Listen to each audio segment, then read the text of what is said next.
Kanchipuram Vakula silks నాణ్యత మా ప్రాధాన్యత. మదీనాగూడ, మియాపూర్, హైదరాబాద్ లో త్వరలో శుభారంభం. కేసీఆర్ అసహనానికి కారణం కేసీఆర్ కారు దిగలేని పరిస్థితి. అక్కడ ఒక అభిమానులు కావచ్చు, కార్యకర్తలు కావచ్చు, ఒక తోపులాట వల్ల జరిగింది. At the same time CM అనేటువంటి నినాదాలు చాలా క్లియర్గా వినిపించాయి. నాన్ స్టాప్గా అవే నినాదాలు చేయడం వల్ల కూడా కేసీఆర్ అసహనానికి గురయ్యారని.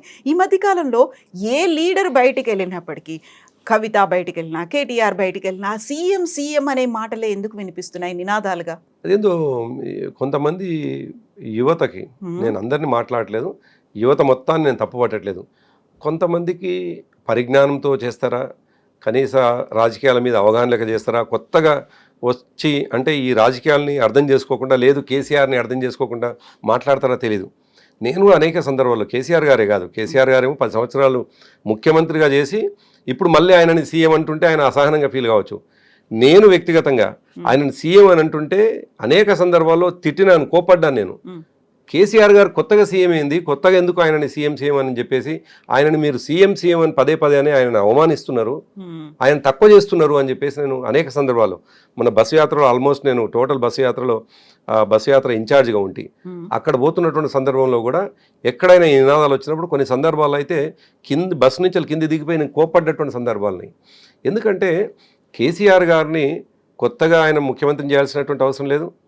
తర్వాత ఆయన్ని అసలు ఈ దేశ నాయకుడిగా చూద్దామని చెప్పేసి అంటే ప్రజలు అనుకుంటుంటే, పార్టీ ఆ వైపుగా నడుస్తూ ఉంటే ఆల్రెడీ చేసినటువంటి సీఎంకే పరిమితం చేసి సీఎం అని చెప్పేసి మాట్లాడి ఆయన ఔన్నత్యాన్ని తగ్గించడం, ఆయన వ్యక్తిత్వాన్ని తగ్గించడం, ఆయన యొక్క ఏమంటారు పొజిషన్ని కూడా తగ్గించడంగా నేను భావిస్తున్నాను. ఈ ఛానల్ ద్వారా వలన ఈ ఛానల్ ద్వారా చూసేటువంటి యువతకు కూడా నా రిక్వెస్ట్, కేసీఆర్ గారు కనిపించినప్పుడు కేసీఆర్ గారిని సీఎం అని చెప్పేసి మీరు అవమానిస్తున్నారు తప్ప పదే అనడం ద్వారా అవమానిస్తున్నారు.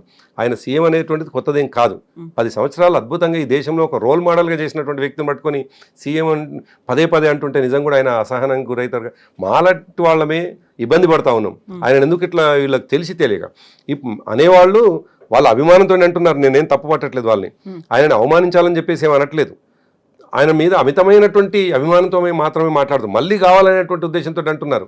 కానీ సీఎం అనే నినాదాల ద్వారా కేసీఆర్ గారు సీఎం గారు కాదు, మన పని విధానంతో అవుతారు.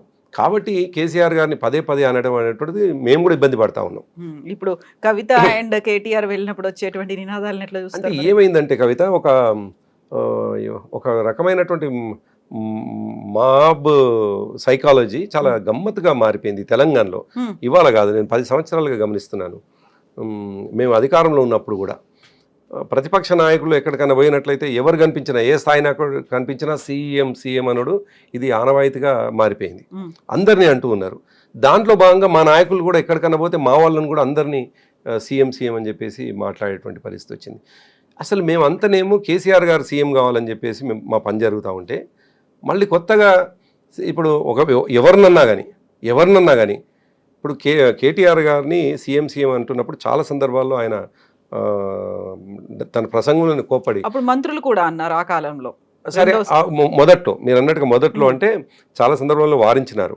ఆయన మీటింగ్లలో కూడా చాలా సీరియస్గా మనం చేసుకోవాల్సింది కేసీఆర్ గారిని సీఎం, మీరు సీఎం అని అనడం ద్వారా ఏం ఉపయోగం లేదు అనే మాట కేటీఆర్ గారు కూడా చాలా సందర్భంలో అసహనం వ్యక్తం చేసినారు.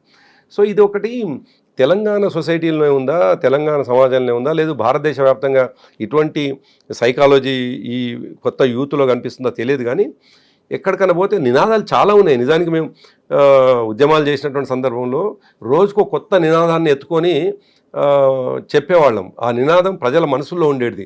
మేము ఎప్పుడో దాదాపు 30 సంవత్సరాల క్రితం గోడల మీద రాసినటువంటి అనేక రాతలు ఇప్పటికీ మా మనసుల్లో ఉంటాయి. అనేక రాతలు, ఒకటి కాదు. మేము చాలా రాజ్యానికి వ్యతిరేకంగా రాసినటువంటివి, తర్వాత మేము అనుకున్న సిద్ధాంతాలకు అనుకూలంగా రాసినటువంటి అనేకం కూడా జాజితో రాసినటువంటి వాళ్ళం మేము. ఇంకా అటువంటివి ఎన్నో ఉంటాయి. అసలు ఎటువంటి ప్రొడక్టివిటీ లేనటువంటి, ఎటువంటి అట్రాక్టివ్ లేనటువంటి నినాదాలు ఇవ్వడం ద్వారా ఆ పిల్లలు పరిమితం అవుతున్నారేమో అనిపిస్తూ ఉంది. నినాదాలు ఇవ్వడం అనేటువంటిది కూడా ఒక మంచి కరేజ్, మంచి అది ఉత్సాహాన్ని ఇచ్చేది, నేనేం కాదనట్లేదు. కానీ మంచి ఇన్స్పిరేషన్ సంబంధించినటువంటి నినాదాలు ఇస్తాయి. మనం చూసినాం ఢిల్లీలో జేఎన్టీయూలో ఉద్యమాలు జరిగినప్పుడు అసలు ఎన్ని నినాదాలు వచ్చినాయి, ఎన్ని అద్భుతమైన నినాదాలు వచ్చినాయి. మనం చూస్తే అక్కడి నుంచి పుట్టినటువంటి వాళ్ళే మనకు ఏఐఎస్ఎఫ్ నుంచి వెళ్ళి ఉన్నటువంటి ఆయన ఎస్ఎఫ్ఐ నుంచి ఉన్నటువంటి ఇప్పుడు బహుశా కాంగ్రెస్ పార్టీకి వెళ్ళినట్టున్నాడు, విద్యార్థి నాయకుడిగా వచ్చినాడు కదా, బీహార్ నుండి వచ్చినాడు, కన్నయ్య కుమార్ కావచ్చు. చాలామందిని మనం చూస్తే వాళ్ళ నినాదాలు చాలా ఎంత అద్భుతంగా ఉంటాయి, చాలా మోటివేటెడ్గా ఉంటాయి, చాలా అట్రాక్టివ్గా ఉంటాయి. సో అట్లుండాలి. కానీ యువత ఆలోచించాల్సింది అది. కానీ అసలు ఎటువంటి ఇన్స్పిరేషన్ లేనటువంటివి, సమాజానికి ఎటువంటి కనెక్ట్ లేనటువంటి నినాదాలు ఇస్తే ఏం లాభం అవుతుంది? ఇప్పుడు ఫర్ ఎగ్జాంపుల్ కేసీఆర్ గారి బర్త్డే అవుతుంది అనుకుందాం. ఆ సందర్భంగా జనరల్గా ఏం నినాదాలు ఇస్తారు? లాంగ్ లీవ్ కేసీఆర్ అని చెప్పేసి ఇస్తారు ఓ మాట. దానికి ఏమన్నా సంబంధం ఉన్నది? కేసీఆర్ గారు నిండు ఉండాలి అనేటువంటి మాటగా. సో అటువంటి నువ్వు కనపడ్డ ప్రతిసారి సీఎం అని చెప్పేసి ఆయనని అవమానించడం తప్ప ఏం చేస్తున్నారు? ఇప్పుడు మీరు ఒక మాట అన్నారు, సీఎం అని ఆయన అవమానిస్తున్నారు. ఆల్రెడీ ఆయన సీఎంగా పనిచేసి వచ్చారు, దేశకి నేత కావాలనుకున్నారు, దేశ ప్రజలు కోరుకుంటున్నారు, ప్రధానమంత్రి. మళ్ళీ ఇప్పుడు ఆ దిశగా గతంలో టీఆర్ఎస్ నుంచి బీఆర్ఎస్ మారింది, ఓడిపోయిన తర్వాత బీఆర్ఎస్ నుంచి మళ్ళీ టీఆర్ఎస్కు చేస్తారు అన్నప్పుడు మీరన్న మాటలు మళ్ళీ అటువైపు ఆలోచించే దిశగా ఉన్నాయా? దేశవ్యాప్తంగా మళ్ళీ ఒక ఉద్యమాన్నో, లేకుంటే పార్టీని విస్తరించే పనో, లేకుంటే మళ్ళీ ఒక థర్డ్ ఫ్రంట్ లాంటిది వచ్చేదానికో?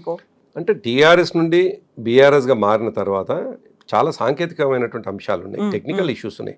సో అటువంటి చర్చే లేదు. ఇప్పుడు బీఆర్ఎస్ నుండి టీఆర్ఎస్ అవుతుందా, మరొకటి అవుతుందా, చర్చ లేదు. కానీ కేసీఆర్ గారి లైన్ మాత్రం ఏ రోజు కూడా ఆయన రాష్ట్రానికే పరిమితమయ్యి, సరే రాష్ట్రం అనేటువంటిది డెఫినెట్గా ఈ రాష్ట్రం తెచ్చుకున్నాం, మేము కొట్లాడినాం, అభివృద్ధి చేయాల్సిన అవసరం ఉంది, చేసినాం, ఇంకా చేయాల్సినటువంటి అవసరం ఉంది. ఇది చేస్తూనే ఈ దేశంలో భాగమైనటువంటి తెలంగాణతో పాటు మిగతా రాష్ట్రాలు కూడా ఇదే స్థాయిలో ఎందుకు అభివృద్ధి జరగవు? అవి దేశంలో ఉన్నాయి కదా, వాటికి వనరులు ఉన్నాయి కదా, మిగతా రాష్ట్రాలకు వాటికి సంపద ఉన్నది కదా. తెలంగాణకు ఒక వ్యక్తి నిర్ణయించుకుంటే, ఒక వ్యక్తి అనుకుంటే ఇవాళ ఈ స్థాయిలో అభివృద్ధి జరిగినప్పుడు మిగతా రాష్ట్రాల్లో కూడా ఈ స్థాయిలో పనిచేసేటువంటి వ్యక్తులు ఉన్నాయి, లేకపోతే అటువంటి ఆలోచన విధానం ఉంటే అవి కూడా అభివృద్ధి జరుగుతుంది కదా. దేశాన్ని ఒక సుసంపన్నమైనటువంటి దేశంగా చూపించాలి కదా. దేశాన్ని పేద దేశంగా చూపించి ఒక తెలంగాణనే ఆర్థికంగా అభివృద్ధి జరిగినటువంటి దేశంగా చూపించే కంటే తెలంగాణతో పాటు తెలంగాణ యొక్క మోడల్ మిగతా రాష్ట్రాల్లో కూడా ఇంప్లిమెంట్ అయ్యి దేశం మొత్తం అభివృద్ధి జరిగితే ప్రపంచ దేశాల సరసన చేరుతుంది కదా అనేటువంటిది కేసీఆర్ గారి ఆలోచన.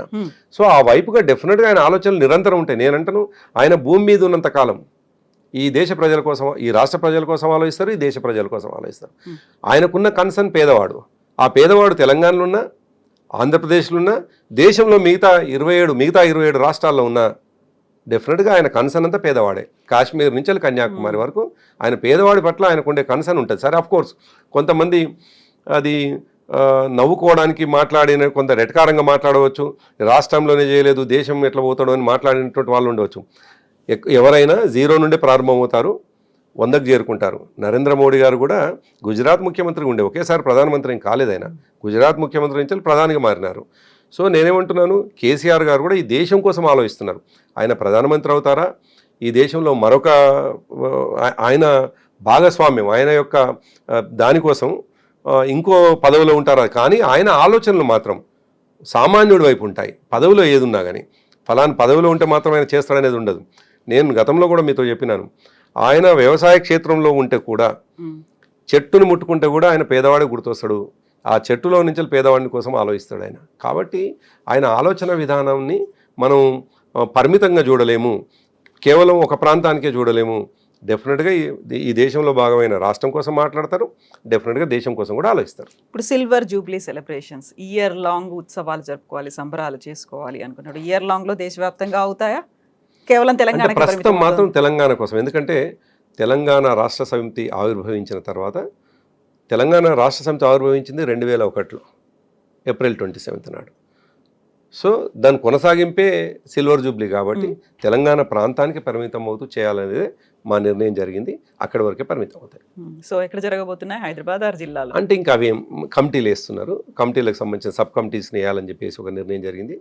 దాంట్లో అనేక రకాల కమిటీస్ ఉంటాయి. ఆ కమిటీస్లో తీసుకున్నటువంటి నిర్ణయాలు ఎక్కడ చేయాలి, చాలా విషయాలు చెప్పినారు. నిజానికి కేసీఆర్ గారు ఏప్రిల్ 27 నాడు బహిరంగ సభ పెట్టుకుందామా, లేదు అక్టోబర్లో పెట్టుకుందామా, ఎందుకంటే అక్టోబర్లో పార్టీ అధ్యక్షుడు ఎన్నిక ఉంటుంది.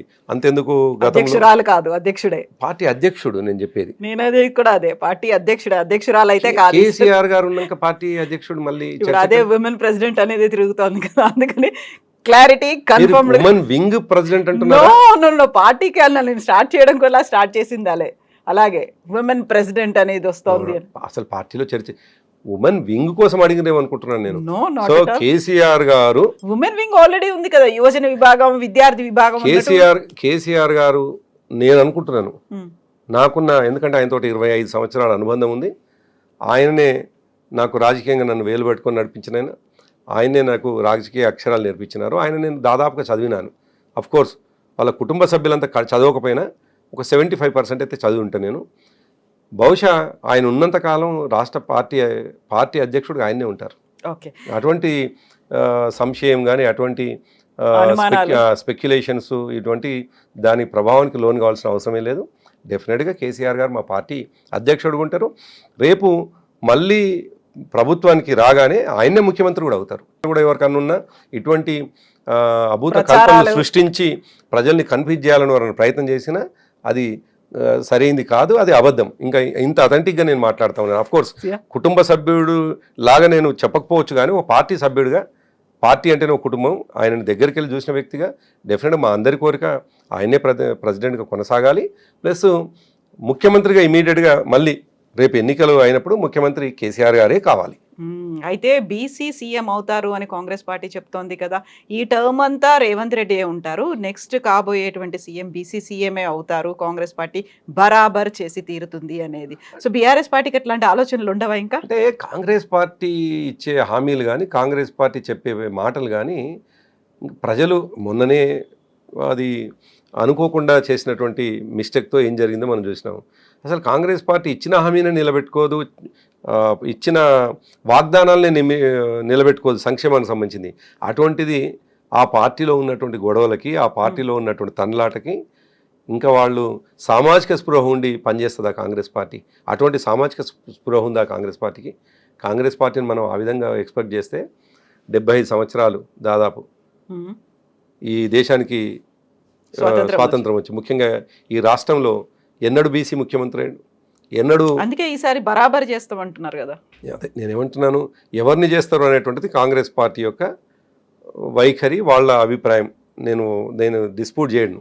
కానీ ఆచరణలో ఎప్పుడు కనిపించని ఆ పార్టీ యొక్క మాటలు ఎట్లా నమ్ముతారు ప్రజలు అని నేను అంటున్నాను. అందుకే ఏమంటున్నంటే, మొన్న సంవత్సరం క్రితం ఇచ్చినటువంటి వాగ్దానాలు ఏవైతున్నాయో ప్రజలకు చేస్తూ ఉన్నాయి, వాటిని చేయగలిగేటువంటి పరిస్థితుల్లో అవే చేయకపోగా చాలా అత్యుత్తమైనటువంటిది ఈ రాష్ట్రాన్ని ఏలేటువంటి ముఖ్యమంత్రి అవకాశం బీసీలకు ఇస్తారా? నవ్వుకోవాల్సిందే బీసీలు. నిజంగా కూడా ఇప్పటికీ నవ్వుకుంటున్నారు. మహేష్ కుమార్ గౌడ్ గారు బీసీగా అటువంటి స్టేట్మెంట్ ఇవ్వడాన్ని నేనేం తప్పు పట్టట్లేదు. ఆయన విషయాట్లుంటే తప్పేం కాదు. కానీ అది ఆ పార్టీలో జరగదనే విషయం ఆయనకు కూడా తెలుసు. ఎందుకంటే ఆయన ఎన్ఎస్వి ప్రెసిడెంట్గా చాలా కాలం ఆ పార్టీలో పనిచేసినాడు.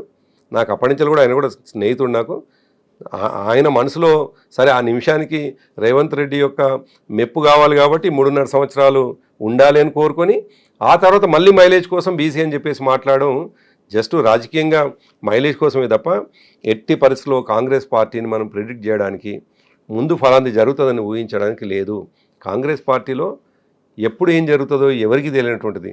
నేను గతంలో అన్నట్టుగా ఈ 3.5 సంవత్సరాలు కాంగ్రెస్ పార్టీ ఉండాలని నేను బీఆర్ఎస్ పార్టీ కార్యకర్తగా అనొచ్చు, కానీ రేపు ప్రొద్దున పడేస్తారు కాంగ్రెస్ పార్టీకి సంబంధించినటువంటి నాయకులు. అటువంటి ఆలోచనలు కాంగ్రెస్ పార్టీలో ఉంటాయి. అటువంటి ఆ నాయకుల విధానం అట్లుంటుంది. డిస్ట్రక్టివ్గానే కనిపిస్తుంది తప్పటి కన్స్ట్రక్టివ్గా. మీరు చూడండి, దేశంలో ఎక్కడైనా ఏదన్నా పార్టీకి సంబంధించినటువంటి వాళ్ళంతల వాళ్ళు గెలిచినటువంటి సందర్భాలు ఎక్కడా రాలేదు. వాళ్ళంతల వాళ్ళు ఆ ప్రాంతంలో ఉన్నటువంటి పరిస్థితులలో కొద్దిగా వ్యత్యాసం ఏదన్నా వచ్చినప్పుడు ఓటు కాంగ్రెస్ పార్టీ వైపు ఓటేసి గెలిచినటువంటి సందర్భాలు తప్ప మేము కసితో కొట్లాడి ఈ ప్రభుత్వం తెచ్చుకుంటామన్నటువంటి సందర్భాలు కాంగ్రెస్ పార్టీలో ఎన్నడూ జరగలేదు. కాబట్టి ఆ వైపుగా వాళ్ళ నాయకత్వం యొక్క ఆలోచనలు కూడా ఎన్నడూ ఉండవని నేను అనుకుంటున్నాను. ఎస్ ప్రభాకర్ గారు, థ్యాంక్ యూ సో మచ్ అండి. Thank you.